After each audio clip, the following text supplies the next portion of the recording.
My dear brothers and sisters in Christ, each year, the Aid to the Church in Need, or ACN, leads the annual celebration of Red Wednesday, wherein we express our solidarity with all the suffering and persecuted members of the Church all over the globe by remembering them and praying for them. The ACN is the official papal charity for the persecuted Christians worldwide.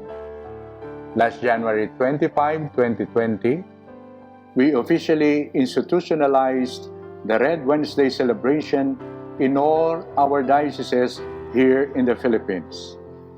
For our Red Wednesday celebration this year, we focus our attention on our dear frontliners and those who suffered and survived the COVID-19 disease.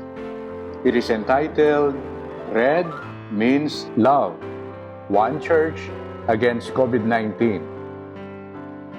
The color red connotes love, that is courage, patient endurance, compassion. It is the courage of our frontliners, the patient endurance of our COVID-19 survivors, and above all, the compassion of God made manifest through the Church and His people. May I kindly invite you to participate in the celebration of the Red Wednesday Mass on November 25, 2020, and implore the Merciful Father to help us stop this COVID-19 pandemic. Let us hope and pray that through our celebration, God will look upon us with mercy and compassion and clothe with His loving care and protection our frontliners, those suffering and survive the COVID-19. May our remembrance and prayer for them deepen our solidarity and love for all the suffering and persecuted Christian members of the body of Christ in our country and all over the world. Receive the blessing of God, the Father, the Son, and the Holy Spirit. Amen. Mabuhay po tayong lahat.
Dinggin na kaawaan mo sana